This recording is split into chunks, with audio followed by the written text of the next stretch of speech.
कि जब लाइट आएगी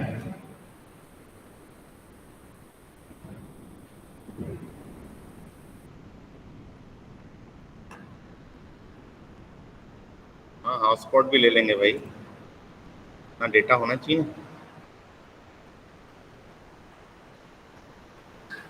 चलिए तो आज स्टार्ट करते हैं हम लोग क्लास मॉडलिंग।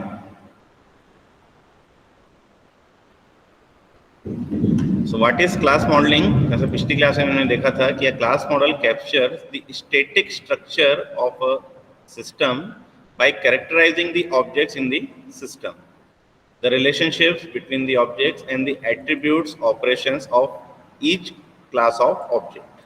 ठीक है, तो क्लास मॉडल में हम लोग जनरली क्या करते हैं, स्टैटिक स्ट्रक्चर रिप्रेजेंट करते हैं। ठीक है, उनके ऑब्जेक्ट को करेक्टराइज करके क्लास मेंटेन करते हैं, रिलेशनशिप मेंटेन करते हैं ऑब्जेक्ट्स के बीच में, उनके एट्रीब्यूट्स को और उनके ऑपरेशंस को हम क्या करते हैं, मॉडल करते हैं। ठीक है, so the class model is the most important of the three models. तो जो तीन मॉडल पढ़े थे हमने, क्या क्या पढ़ा था? एक पढ़ा था हमने क्लास मॉडल, एक हमने पढ़ा था स्टेट मॉडल, और एक हमने पढ़ा था इंटरेक्टिव मॉडल। ठीक है, तो इनमें सबसे मोस्ट इंपॉर्टेंट मॉडल जो है वो है आपका class model. So class model में पहला टर्म देखते हैं, object. So what is object? The purpose of class modelling is to describe object. For example, Joe Smith, simplex company, process number 7648 and the top window are the objects.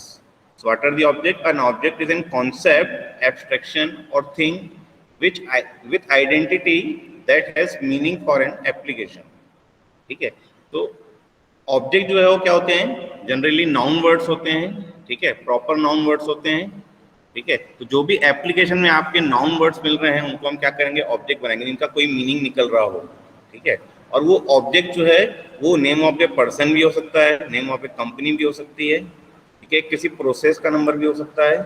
ठीक है, तो इसका मतलब ये है कि फिजिकल एंटिटी भी हो सकती है और लॉजिकल एंटिटी भी हो सकती है। ठीक है, एक ऑब्जेक्ट जो है वो फिजिकली भी हो सकता है और लॉजिकली भी एग्जिस्ट कर सकता है आपके सिस्टम में।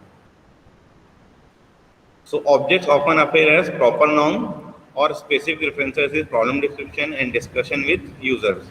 तो जो भी रिक्वायरमेंट होती है उन रिक्वायरमेंट्स में जो है आपको नाउन वर्ड्स निकालने हैं और नाउन वर्ड्स को हम क्या करेंगे, ऑब्जेक्ट्स क्रिएट करेंगे। ठीक है, so all objects have identity and are distinguishable. तो हर ऑब्जेक्ट की कोई ना कोई आइडेंटिटी होगी, एक यूनिक आइडेंटिटी होगी जिससे उसको हम डिस्टिंग्विश कर सकें।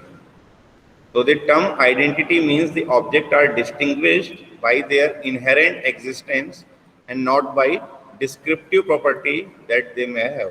ठीक है, तो एक पर्टिकुलर आईडी ऐसी होनी चाहिए, एक आइडेंटिटी होनी चाहिए जिससे मैं उसको डिस्टिंग्विश कर सकूं अदर ऑब्जेक्ट से।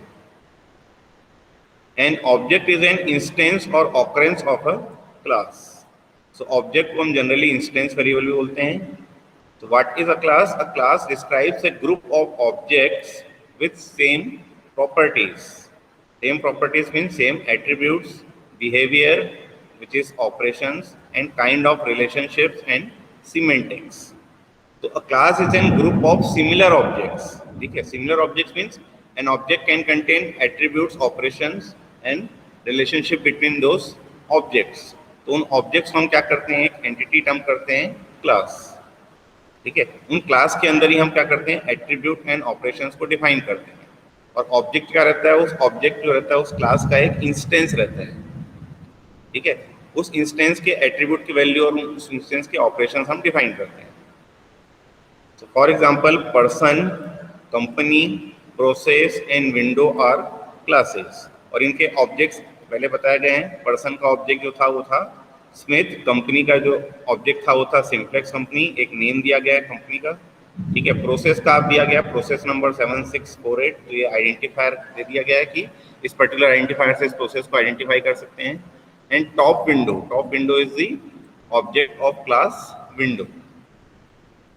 तो each person has same name and birth date and may work at a job. ठीक है, तो पर्सन एंटिटीज जो हैं उन पर्सन एंटिटीज में हम देख रहे हैं कि एक एक पर्सन जो है उनके नेम होंगे, उनका बर्थ डेट होगा और उनका कोई ना कोई जॉब टाइटल होगा। And each process has an owner, priority and list of required resources. अगर हम प्रोसेस क्लास की बात करें तो इनके एक एक प्रोसेस का क्या क्या प्रॉपर्टी हम मेंटेन कर सकते हैं। इनका कोई ना कोई ओनर होगा, कोई ना कोई प्रॉपर्टी होगी और कोई ना कोई लिस्ट ऑफ रिक्वायर्ड रिसोर्सेज होंगे। So classes often appear as common nouns, तो noun words आपको निकालने हैं, and noun phrases in problem descriptions and discussion with users। तो जो भी रिक्वायरमेंट जनरेट होगी या जो भी आप मॉडलिंग करेंगे तो उसमें noun words को आप क्या करेंगे, क्लासेस बनाएंगे। And objects in a class have the same attributes and forms of behavior। ठीक है, तो हर ऑब्जेक्ट के क्या होंगे, एक पर्टिकुलर क्लास के हर ऑब्जेक्ट के पास वो एट्रीब्यूट्स होंगे और वो पर्टिकुलर क्या होंगे, बिहेवियर या ऑपरेशंस या मेथड्स डिफाइन होंगे। So class diagram provide a graphic notation for modeling classes and their relationships, thereby describing possible objects। ठीक है, तो क्लास डायग्राम में हम जनरली क्या करते हैं, क्लासेस को डिफाइन करते हैं, उनके एट्रीब्यूट्स को डिफाइन करते हैं और उनके ऑपरेशंस को हम डिफाइन करते हैं, और फिर उन पर्टिकुलर क्लास के बीच में जो जो रिलेशनशिप्स हैं उन रिलेशनशिप्स को हम क्या करते हैं, डिफाइन करते हैं, जिससे हम क्या करें, उन ऑब्जेक्ट्स पे रिलेशंस मेंटेन कर सकें। So class diagrams are useful for both for abstract modelling and for designing actual programs. तो ये क्लास डायग्राम जो है वो मॉडलिंग के लिए भी परफॉर्म करते हैं और एक्चुअल प्रोग्राम जब लिखते हैं तो उन पर्टिकुलर क्लास की आप क्लास डेफिनेशंस आप क्या करते हैं, प्रोग्रामिंग में लिखते हैं। So they are concise, easy to understand and work well in practice। Similarly, an object diagram shows individual objects and their relationships। ठीक है, तो जहां आपने क्लास डिफाइन की उसके n number of objects define कर सकते हैं। ठीक है, तो ऑब्जेक्ट डायग्राम में आप इंडिविजुअल ऑब्जेक्ट्स को क्या करते हैं, मेंटेन करते हैं और उन ऑब्जेक्ट्स के बीच के रिलेशनशिप को आप क्या करते हैं, मेंटेन करते हैं।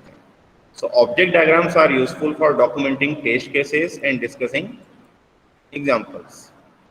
A class diagram corresponds to an infinite set of object diagrams। तो एक क्लास डायग्राम का एक से ज़्यादा ऑब्जेक्ट डायग्राम आप मेंटेन कर सकते हैं, क्योंकि क्लास एक जनरल एंटिटी हो गई, ऑब्जेक्ट उसके अंदर के जितने भी ऑब्जेक्ट्स रहेंगे, जैसे फॉर एग्जांपल स्टूडेंट एक क्लास बनाई गई तो उसके अंदर may be 50 students, may be 70 students और 100 स्टूडेंट्स, हम क्या करते हैं, 100 ऑब्जेक्ट डायग्राम्स हम क्रिएट कर सकते हैं। क्लियर है, तो एक क्लास डायग्राम उसके infinite set of object diagrams हम क्रिएट कर सकते हैं। सो अब object diagram and class diagram की बात की जाए तो क्लास को हम क्या करते हैं, रेक्टेंगल से डिनोट करते हैं। So this for example this is an person class. ठीक है, तो ये हमारी क्लास हो गई और इनके अगर ऑब्जेक्ट्स को हम डिफाइन करें तो जो इसमें एक ऑब्जेक्ट है, सो यहाँ पे हम क्या करेंगे, उन ऑब्जेक्ट के आइडेंटिफायर को रखेंगे और ये रहेगा आपका कोलन, कोलन के बाद आपका रहेगा यहाँ पर, ठीक है, यहाँ पे एक कोलन है, कोलन के बाद ये जो है name of the class. So this is the name of the object and this is the name of the class. ठीक है, so object colon class name से हम क्या करते हैं, ऑब्जेक्ट डायग्राम क्रिएट करते हैं। प्लस ये जो ऑब्जेक्ट कोलन क्लास है ये आपका क्या रहता है, अंडरलाइन रहता है आपके ऑब्जेक्ट डायग्राम। क्लियर है, तो यहाँ पे देखिए वही बता रहा है, object Joe Smith, Mary Sharp and an anonymous person are instances of class person. तो यहाँ पे ऑब्जेक्ट का नाम दिया गया है जिसकी आइडेंटिटी है, यहाँ पे भी एक ऑब्जेक्ट का नाम दिया गया है, लेकिन यहाँ पर ऑब्जेक्ट को हम क्या कर रहे हैं, नाम नहीं दे रहे हैं, तो उसको हम बोल रहे हैं एनोनिमस ऑब्जेक्ट। क्लियर है, तो ऑब्जेक्ट डायग्राम में हम ऑब्जेक्ट के नेम को भी डिस्प्ले कर सकते हैं और एनोनिमस ऑब्जेक्ट को भी हम डिस्प्ले कर सकते हैं।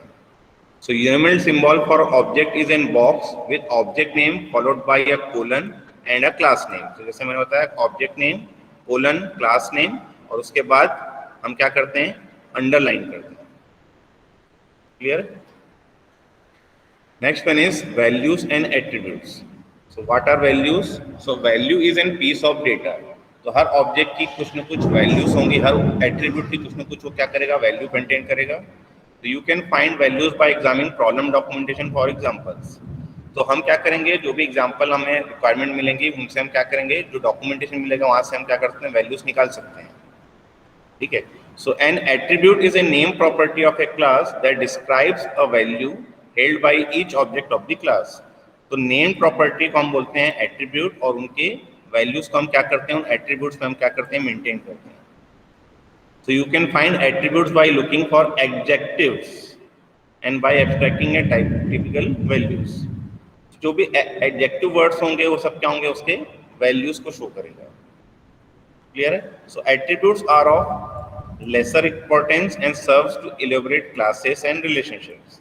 For example name, birth date and weight are attributes of person objects. तो पर्सन एक क्लास है जिसके तीन हमने क्या किए हैं, एट्रीब्यूट्स को डिफाइन किए हैं, या तीन डेटा मेंबर्स डिफाइन किए हैं, name, birth date and weight. Colour, model year and weight are attributes of car objects. Similarly car एक क्लास है, तो उनके ऑब्जेक्ट्स के जो एट्रीब्यूट्स होंगे वो क्या क्या होंगे, कलर होगा, मॉडल ईयर होगा एंड वेट।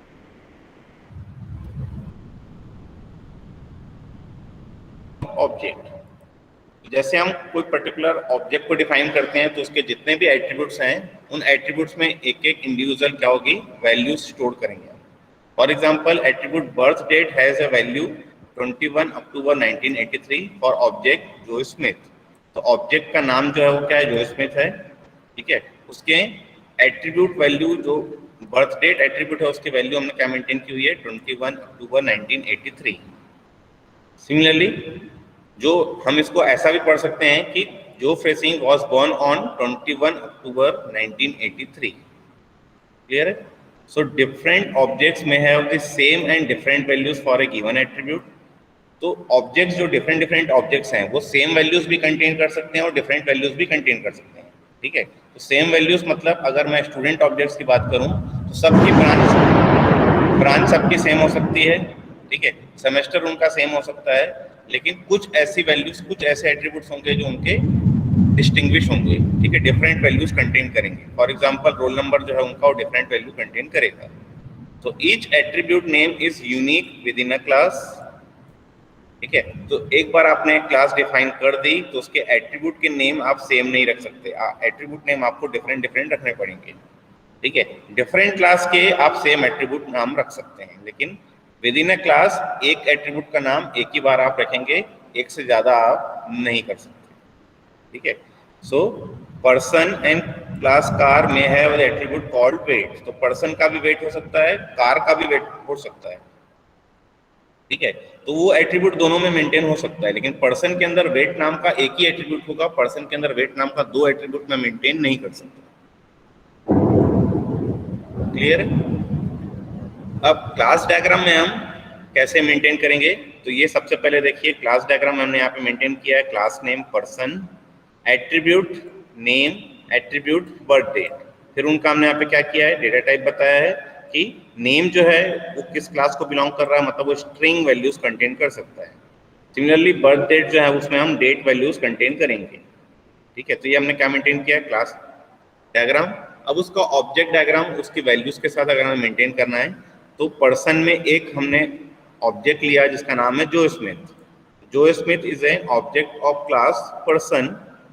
अब उसके एट्रीब्यूट की वैल्यूज हम देख रहे हैं, तो name is equal to Joe Smith, birth date is equal to 21 October 1983। Clear है? तो ये हो गया हमारा एट्रीब्यूट और ये हो गया हमारा वैल्यू। क्लियर है? This is attribute and this is value of a attribute. Similarly ये भी मेरा क्या है, ऑब्जेक्ट है मेरी शॉप। क्लास जो है उसका है पर्सन, एट्रीब्यूट नेम जो है वो क्या है, नेम एंड बर्थ डेट, उनकी वैल्यूज हमने दिया हुआ है मेरी शॉप एंड 16 मार्च 1950। क्लियर है? तो वैल्यूज हम डिफाइन करते हैं,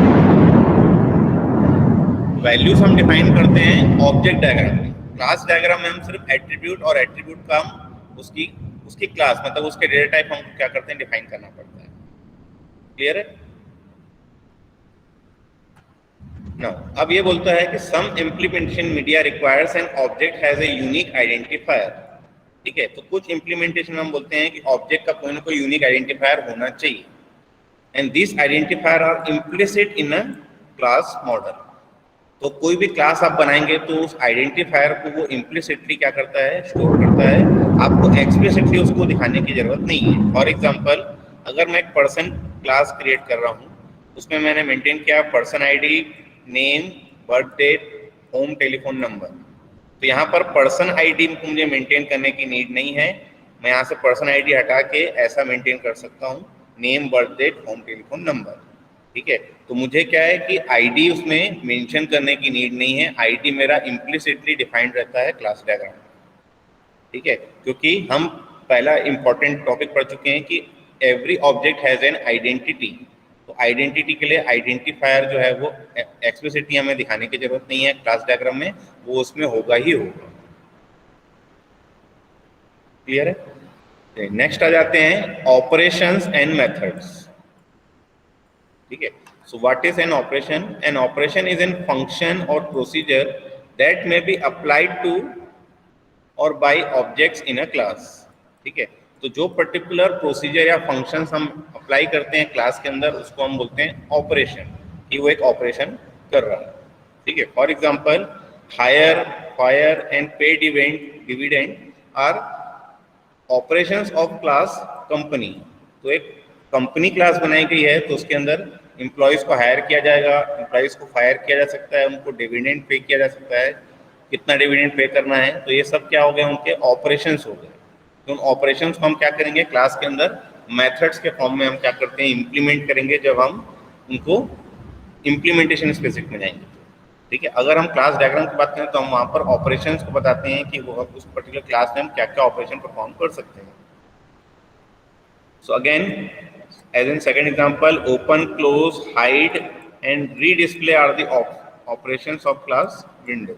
तो विंडो को आप ओपन कर सकते हैं, विंडो को आप क्लोज कर सकते हैं, हाइड कर सकते हैं, डिस्प्ले कर सकते हैं, रीडिस्प्ले कर सकते हैं।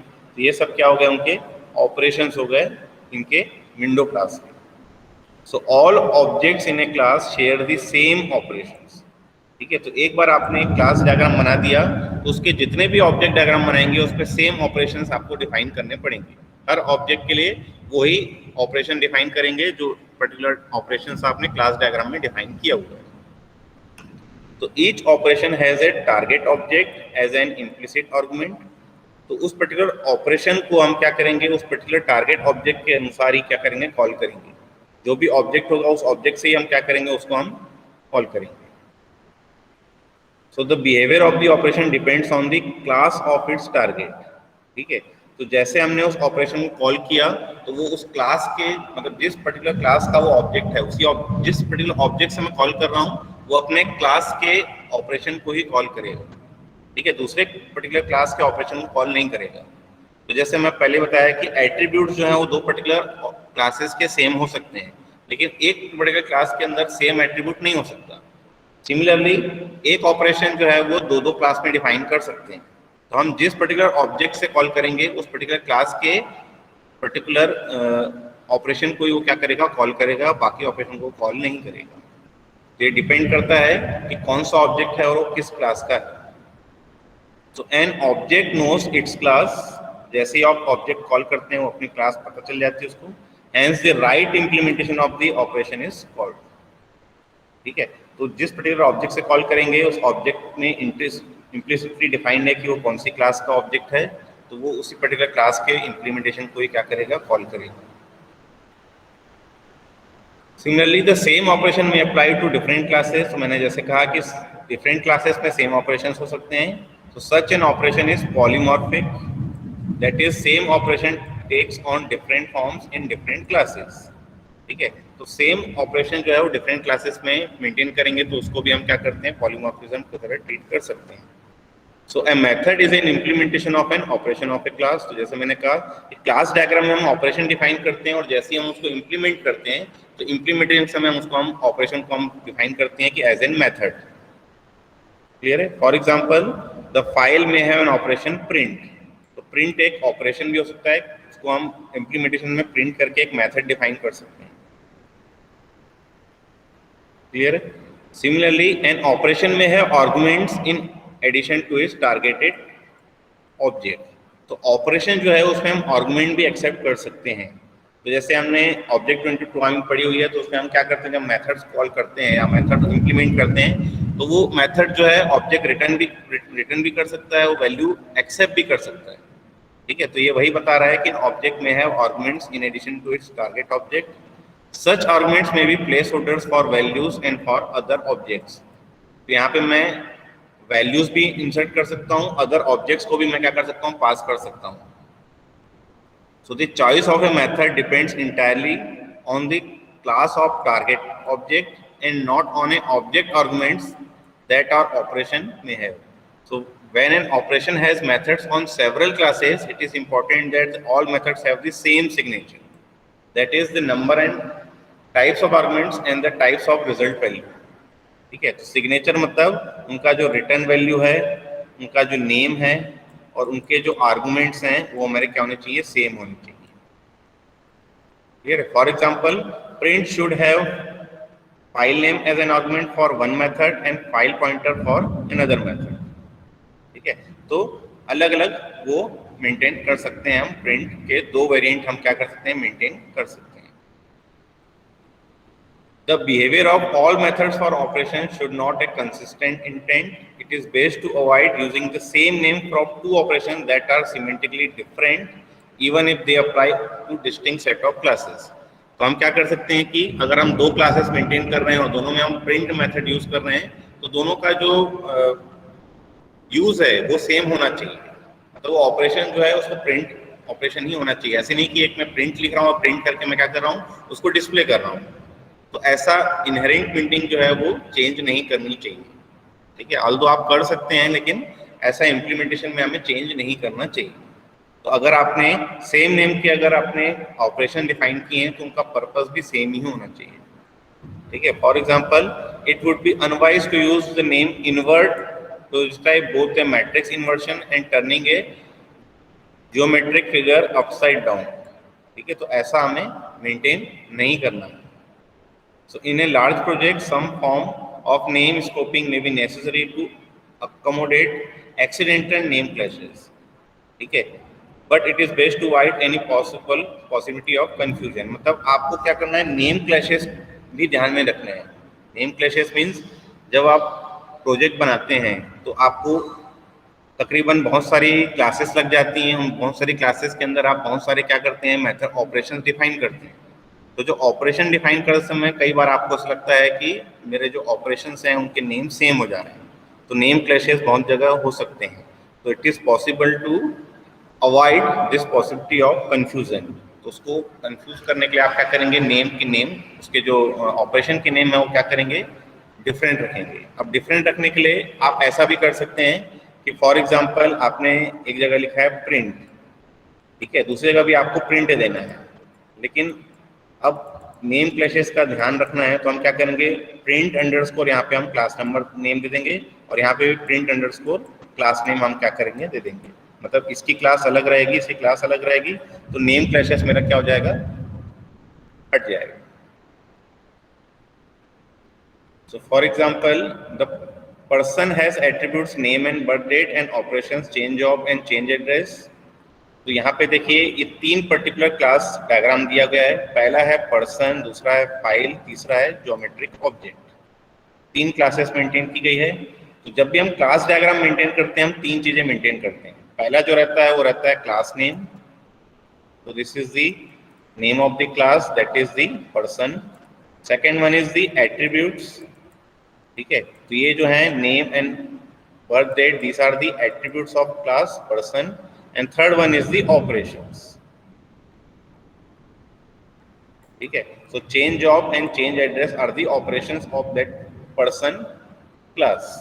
ठीक है, similarly फाइल के अंदर file name, size in bytes, last update, ये मेरे क्या है, तीन एट्रीब्यूट्स हैं और एक मैंने क्या किया है, मेथड, एक मैंने ऑपरेशन डिफाइन किया है विच इज प्रिंट.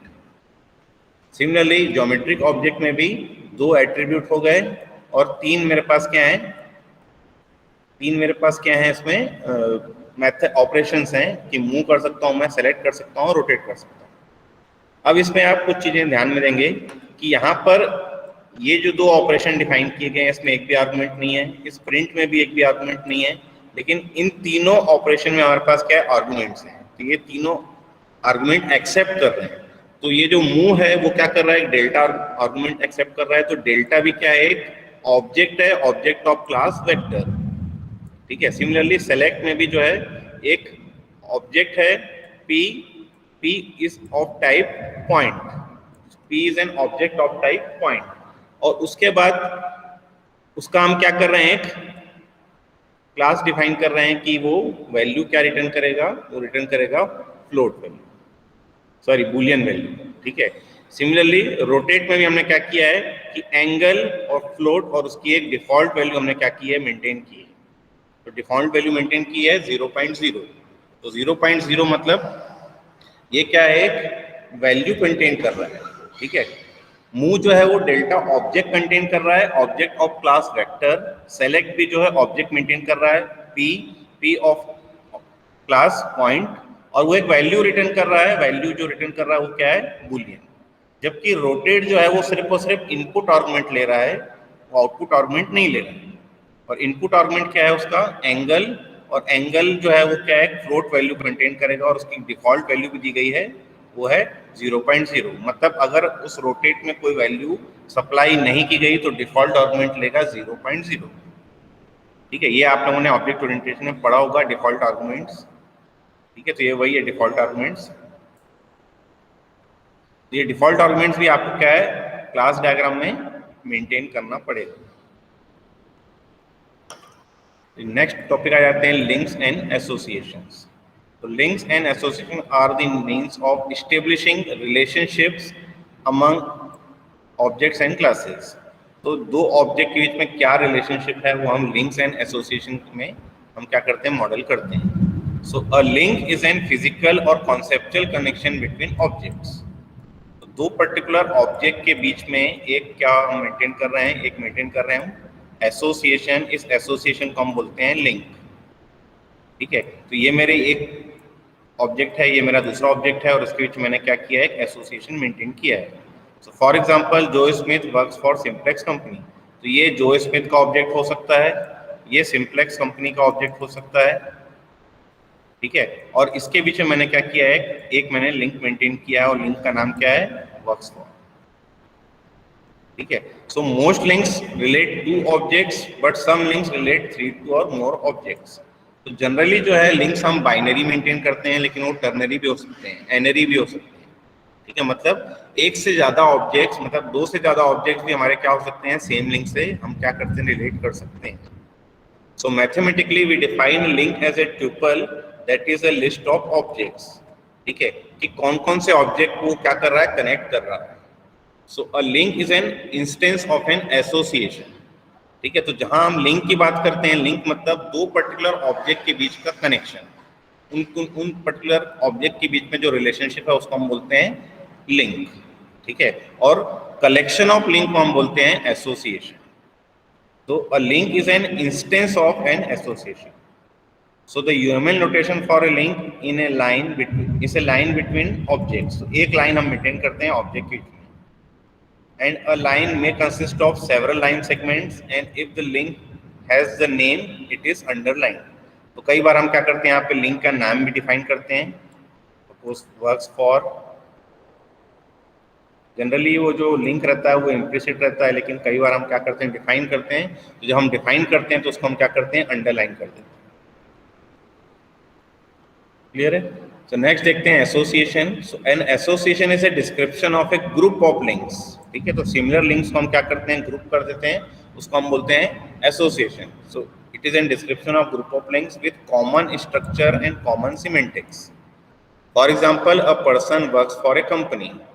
तो जहां पे मैंने एक ऑब्जेक्ट लिया था जो, और सिंप्लेक्स, ये एक पर्टिकुलर इंस्टेंस लिया था किसी क्लास का। जो इज एन इंस्टेंस और object of class person, simplex is an instance और ऑब्जेक्ट ऑफ क्लास कंपनी। इन दोनों के बीच मैंने एक लिंक मेंटेन किया था कि जो है सिंप्लेक्स में वर्क कर रहा है। तो ये हो गई पहली क्लास, ये हो गई दूसरी क्लास, और ये हो गया वर्क्स फॉर जो है वो उसका हो गया association. So association between two classes is known as, sorry, link between two classes known as association. So link of an association connects objects from the same classes, ठीक है। तो सेम क्लासेस के ऑब्जेक्ट्स को भी हम क्या कर सकते हैं, एसोसिएट कर सकते हैं। So an association describes a set of potential links in the same way that a class describes a set of potential objects. तो जैसे एक पर्टिकुलर क्लास की हम डिफरेंट ऑब्जेक्ट्स मेंटेन करते हैं, वैसे ही हम एसोसिएशन के हम डिफरेंट लिंक्स मेंटेन कर सकते हैं। So same set of same link जो होंगे उसको हम क्या बोलते हैं, association. So link and association often appear as verbs in the problem statements. तो हमें एसोसिएशन और लिंक फाइंड करना है तो हमें क्या करना पड़ेगा, प्रॉब्लम स्टेटमेंट से वर्ब्स को हमें क्या करना पड़ेगा, निकालना पड़ेगा. फॉर एग्जाम्पल यहाँ पे हम देखते हैं एक पर्सन क्लास है जिसका एक एट्रीब्यूट है नेम, कंपनी क्लास है जिसका भी एक एट्रीब्यूट है नेम. ठीक है, इन दोनों के बीच में एक एसोसिएशन मेंटेन किया गया है, पर्सन ओन स्टॉक कंपनी. तो पर्सन जो है वो इस पर्टिकुलर कंपनी में कुछ स्टॉक क्या करता है, ओन कर रहा है. ठीक है, और ये उसका क्या है, ऑब्जेक्ट डायग्राम है. तो इस ऑब्जेक्ट डायग्राम में हम डिफरेंट ऑब्जेक्ट देख रहे हैं. तो जॉन एक ऑब्जेक्ट है, मैरी एक ऑब्जेक्ट है, सू ऑब्जेक्ट है, एलाइस ऑब्जेक्ट है एंड जेफ एक ऑब्जेक्ट है, जिनकी नेम की value John, Mary, Sue, Alice and Jeff है. अब ये किस किस से एसोसिएटेड है, किस किस से लिंकेज में, मतलब किस किस से रिलेटेड है. तो कंपनी में हम दो कंपनी मेंटेन कर रहे हैं, एक तो जनरल इलेक्ट्रिक और एक आईबीएम. ठीक है, तो अब यहाँ पे देखें जॉन, मैरी एंड सू ये किसमें अपना स्टॉक मेंटेन कर रहे हैं, इस पर्टिकुलर कंपनी के स्टॉक को क्या कर रहे हैं, मेंटेन कर रहे हैं, मतलब ओन कर रहे हैं. सिमिलरली सू जो है वो आईबीएम के भी स्टॉक मेंटेन मतलब ओन कर रहे हैं और एलाइस भी आईबीएम के स्टॉक को ओन कर रहे हैं. वेयर एज जेफ जो पर्सन है वो किसी भी कंपनी का स्टॉक ओन नहीं कर रहा है. क्लियर है, तो ये किसी भी कंपनी का स्टॉक ओन नहीं कर रहा है, इसलिए इसमें एक भी लिंकेजेस नहीं. ठीक है, तो जहां हम ऑब्जेक्ट डायग्राम बनाते हैं तो हमें जितने भी ऑब्जेक्ट्स हैं उनको हम मेंटेन करते हैं. तो इसके हमने 1 2 3 4 5 ऑब्जेक्ट्स मेंटेन किए हुए हैं, किसके, पर्सन के. और कंपनी के हमने 1 एंड 2 ऑब्जेक्ट्स मेंटेन किए हुए हैं, एक तो जनरल इलेक्ट्रिक और एक IBM. So the association name is optional if the model is unambiguous. तो अगर मॉडल unambiguous है, कोई एम्बिग्यूटी नहीं है, तो एसोसिएशन नेम मेरा क्या होता है, वो ऑप्शनल रहता है, मुझे बताने की नीड नहीं रहती. क्लियर है. And ambiguity arises when A model has multiple association among the same classes. तो फॉर एग्जांपल दो पर्टिकुलर क्लासेस के बीच में अगर एक से ज्यादा एसोसिएशंस हैं तो उस केस में मुझे क्या करना पड़ेगा, मुझे बताना पड़ेगा. For example person works for a company and person owns stock in a company. तो ये एक पर्टिकुलर क्लास हो गई, ये एक पर्टिकुलर क्लास हो गई और ये एक एसोसिएशन हो गया वर्क्स फॉर. सिमिलरली ये एक क्लास हो गई, ये एक क्लास हो गई और एक एसोसिएशन हो गया ओन्स स्टॉक. क्लियर है. तो इस केस में मुझे क्या करना पड़ता है, एम्बिग्यूटी को क्या करना पड़ता है, रिजॉल्व करना पड़ता है. तब उस केस में मुझे एसोसिएशन नेम मुझे क्या करना पड़ेगा, डिस्प्ले करना पड़ेगा. Otherwise association name is optional. So when there are multiple association, you must use association names or association end names to resolve the ambiguity. या तो हम association names लें या association end names लेंगे. ठीक है, तो association end names क्या होते हैं आगे चल के हम देखेंगे.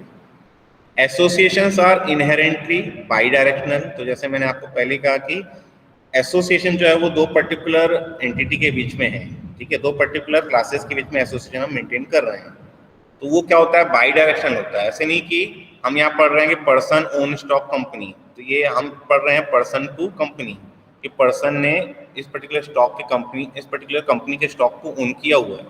ठीक है, इसको हम ऐसा भी पढ़ सकते हैं उल्टा कि पर्सन इस पर्टिकुलर कंपनी के स्टॉक को कौन कौन से पर्सन ओन किए हुए हैं. ठीक है, तो बाई डायरेक्शनल होता है, ऐसे यूनिडायरेक्शनल नहीं होता है. So the name of binary association usually reads in a particular direction. तो एक पर्टिकुलर डायरेक्शन में हम उसको क्या करते हैं, जनरली रीड करते हैं. But binary association can be ट्रेवर्स in either direction. जैसे मैंने कहा कि वर्क्स फॉर एक पर्टिकुलर एसोसिएशन हमने मेंटेन किया है, तो उसको हम ऐसा भी पढ़ सकते हैं कि इसको उल्टा करके हम एम्प्लॉयज भी पढ़ सकते हैं कि इस पर्टिकुलर कंपनी के जो स्टॉक है वो कौन कौन से पर्सन जो है एम्प्लॉय करके रखे हैं. Clear. Next one is developers often implement association in programming languages as references from one object to another. अब इस association को जब हम programming language में हम use करते हैं तो हम क्या करते हैं, किसी एक particular class के अंदर हम क्या करते हैं कि reference use करते हैं कि ये particular link है उस पे. So a reference is an attribute in one object that refers to another object. For example, a data structure for person might contain an attribute employer. ठीक है, तो जैसे हमने पर्सन एक क्लास डिफाइन की तो उसमें पर्सन का नेम, पर्सन की आईडी, पर्सन का एड्रेस हमने कुछ मेंटेन किया हुआ है. उसमें भी हम एक एम्प्लॉयर रेफरेंस एट्रीब्यूट यूज कर सकते हैं जो रेफर करेगा कि कौन से कंपनी ऑब्जेक्ट को वो क्या कर रहा है, एम्प्लॉय कर रहा है। सिमिलरली हम कंपनी में भी स्टोर कर सकते हैं कि company object might contain attribute employees that refers to a set of person objects. इसके अंदर भी हम एक रेफरेंस ऑब्जेक्ट यूज कर सकते हैं कि एम्प्लॉइज जो कौन कौन से ऑब्जेक्ट्स को मतलब कौन कौन से कंपनी में कंपनी के अंदर हम स्टोर कर रहे हैं एम्प्लॉइज, मतलब कौन कौन से एम्प्लॉइज कंपनी में वर्क कर रहे हैं। Clear? So implementing association as references perfectly acceptable, but you should not model association this way. तो ये एक्सेप्टेबल तो है, लेकिन हमें ये ऐसा मेंटेन नहीं करना चाहिए। ठीक है, so you should model all connections among classes as association even in design for programs.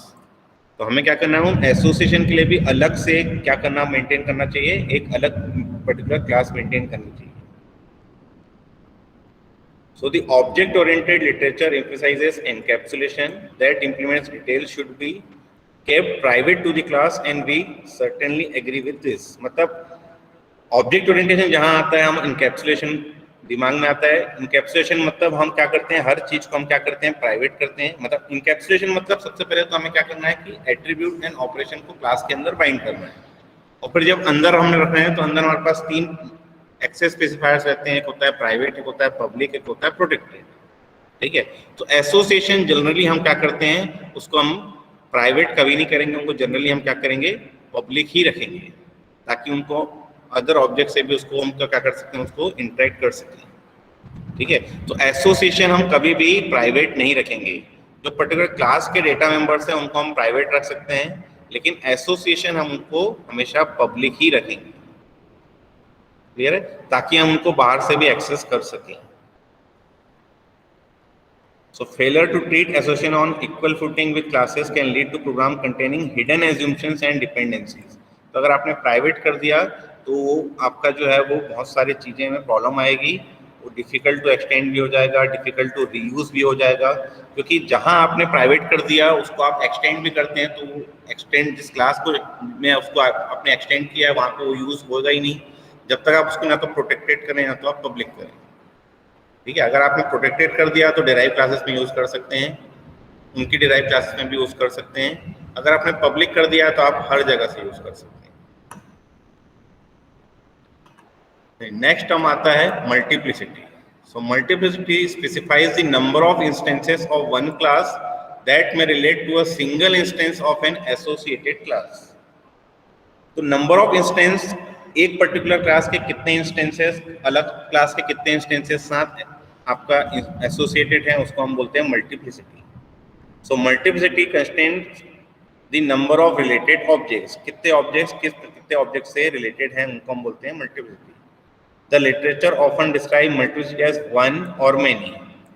तो जनरली हम मल्टीप्लिसिटी को वन और मैनी में हम क्या करते हैं, डिनोट करते हैं, but more generally it is possibly infinite subset of non-negative integers.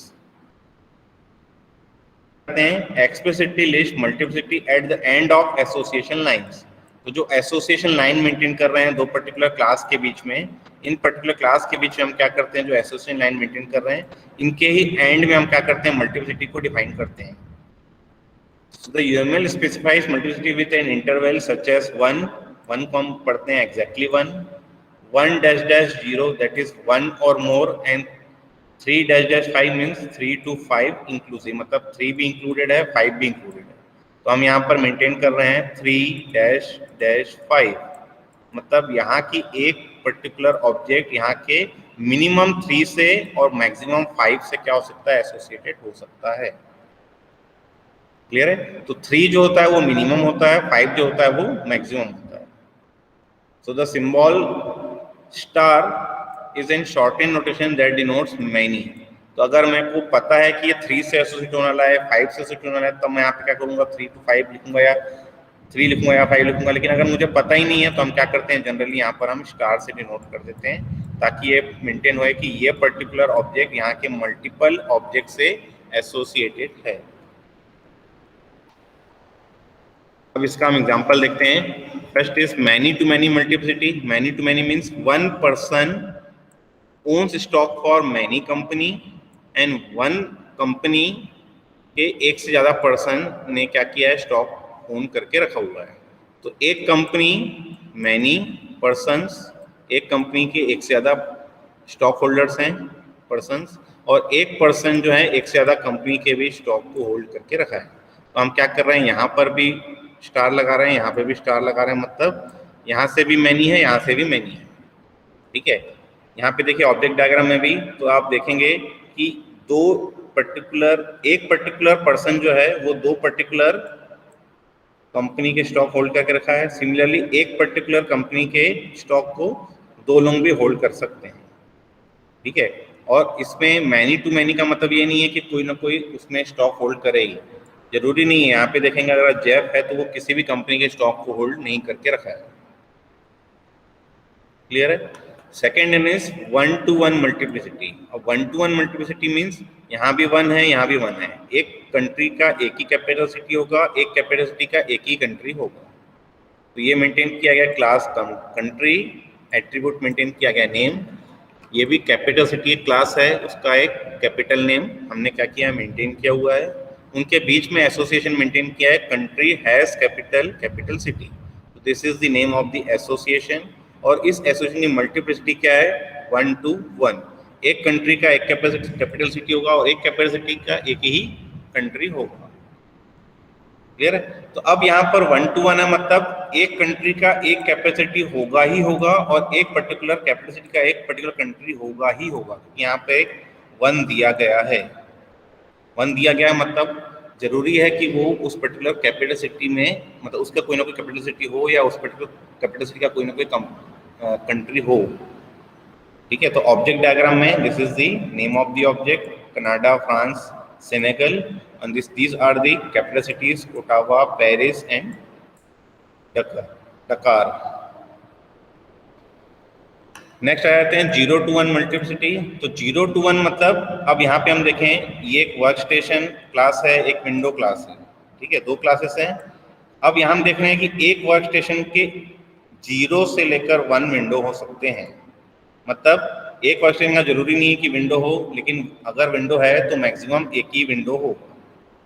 ठीक है, सिमिलरली एक विंडो का एक ही वर्क स्टेशन होगा। तो ये हो गया मेरा 0-to-1। ठीक है, 0.1 मतलब मिनिमम 0 और मैक्सिमम 1। क्लियर? अब यहाँ पे एक वर्ड लिखा गया है, do not confuse multiplicity with cardinality. ठीक है, तो जैसे हमने ईआर डायग्राम पढ़ा था, तो ईआर डायग्राम में हमने पढ़ा था कार्डिनैलिटी रेशियो पढ़ा था, पिछले बार पढ़े थे आप लोग कार्डिनैलिटी रेशियो में से? कोई आवाज नहीं आ रही है? यस सर, पढ़े थे ना। तो मल्टीप्लिसिटी जो है वो कार्डिनैलिटी रेशियो है, कार्डिनैलिटी नहीं है। ठीक है, कार्डिनैलिटी रेशियो से आप उसको आप क्या कर सकते हैं, एज्यूम कर सकते हैं कि वो कार्डिनैलिटी रेशियो की तरह ही वर्क कर रहा है। कार्डिनैलिटी जो होता है वो क्या होता है, multiplicity is constant on the size of the collection, cardinality is the count of the element that are actually in the collection. मतलब अगर मैं विंडो कार्डिनैलिटी बोलूं तो इसके कितने नंबर ऑफ ऑब्जेक्ट्स हैं उसको हम बोलते हैं कार्डिनैलिटी। सिमिलरली कितने नंबर ऑफ वर्कस्टेशंस हैं उनको हम बोलते हैं कार्डिनैलिटी। ठीक है, ये जो है वो मल्टीप्लिसिटी की तरह काम करता है यहाँ पर। मतलब कार्डिनैलिटी रेशियो जो आपने ईआर डायग्राम पढ़ा था वो कार्डिनैलिटी रेशियो की तरह उसको भले टर्म कर सकते हैं, लेकिन ऑब्जेक्ट डायग्राम या क्लास डायग्राम में हम जनरली जो टर्म यूज कर सकते हैं वो टर्म हम यूज करते हैं मल्टीप्लिसिटी। ठीक है, कार्डिनैलिटी रेशियो हम टर्म यूज नहीं करते हैं। हाँ, अब यहाँ पे एक चीज दिखा हुआ है कॉन्साइज। ये कॉन्साइज जो है वो है एसोसिएशन एंड नेम, जो हम अगली क्लास में देखेंगे। A multiplicity of many specifies an object may have associated with multiple objects। जैसे मैनी टू मैनी हमने पढ़ा था, यहाँ पे देखिए मैनी टू मैनी दिया हुआ है, ए एंड बी दो क्लासेस हैं, इनके बीच में एक एसोसिएशन है। यहाँ भी मैनी है, यहाँ भी मैनी है। ठीक है, इसका आप जब ऑब्जेक्ट डायग्राम बनाएंगे तो यहाँ पर ये ऑब्जेक्ट नेम है, ये ऑब्जेक्ट नेम है, उनके बीच में एक एसोसिएशन नेम है। ठीक है, अब जरूरी नहीं है कि एक एसोसिएशन ही हो दोनों के बीच में। अगर एक से ज्यादा एसोसिएशन है तो आपको क्या करना पड़ेगा, दो एसोसिएशन के नेम देने पड़ेंगे। तो यहाँ पे देखिए एन एसोसिएशन, अनदर एसोसिएशन, मतलब पहले एसोसिएशन का नाम, दूसरे एसोसिएशन का नाम, दोनों आपने क्या किया यहाँ पे मेंटेन किया हुआ है। यहाँ पे भी आपको क्या करना पड़ेगा, दोनों का ऑब्जेक्ट डायग्राम में भी मेंटेन करना पड़ेगा कि ये पर्टिकुलर ऑब्जेक्ट और ये पर्टिकुलर ऑब्जेक्ट में ये दोनों पर्टिकुलर एसोसिएशंस हैं। क्लियर है? तो एक से ज्यादा लिंक्स भी हो सकते हैं। तो यहां तक किसी को कोई डाउट है तो पूछिए, इसके बाद हम अगली क्लास में देखेंगे। Any doubt? सर ये लिंक और एसोसिएशन में डिफरेंस क्या है, एक ही जैसे लगा। जैसे हमने ईआर डायग्राम पढ़ा था, पिछली बार पढ़ा था। Yes sir. ईआर डायग्राम हमने दो चीजें पढ़ी थी, एक पढ़ा था रिलेशनशिप और एक हमने पढ़ा था रिलेशनशिप सेट। ठीक है, तो रिलेशनशिप हमने पढ़ा था कि दो पर्टिकुलर एंटिटी के बीच में एक जो एसोसिएशन है उसको हम बोलते हैं रिलेशनशिप, और सेट ऑफ सिमिलर एसोसिएशंस और set of similar relationship set is known as relationship set. वही है यहाँ पर। अगर दो पर्टिकुलर ऑब्जेक्ट के बीच की बात की जाए तो ये मेरा लिंक है, ये भी मेरा एक लिंक है, ये भी मेरा एक लिंक है। Similarly, this is also a link and this is also a link. And set of this similar link is known as association. Association name is Moonstock. Clear है? तो एसोसिएशन में हम जनरली किस में बताते हैं? क्लास डायग्राम बताते हैं, और लिंक्स हम डिफाइन करते हैं ऑब्जेक्ट डायग्राम, क्योंकि ऑब्जेक्ट डायग्राम में हम मल्टीपल ऑब्जेक्ट्स को डिफाइन करते हैं। तो जब ऑब्जेक्ट डायग्राम बनाएंगे तो हम दो ऑब्जेक्ट के बीच में जो एसोसिएशन बताएंगे उसको हम बोलेंगे लिंक। लेकिन क्लास के बीच में हम जब जोड़ेंगे दोनों को, एसोसिएशन बताएंगे, तो उसको हम बोलेंगे एसोसिएशन। क्लियर है? Yes sir. और कोई डाउट?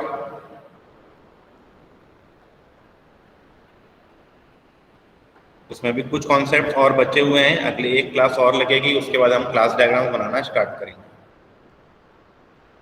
क्लियर है? और कोई डाउट नहीं है? खत्म करूं क्लास को मैं?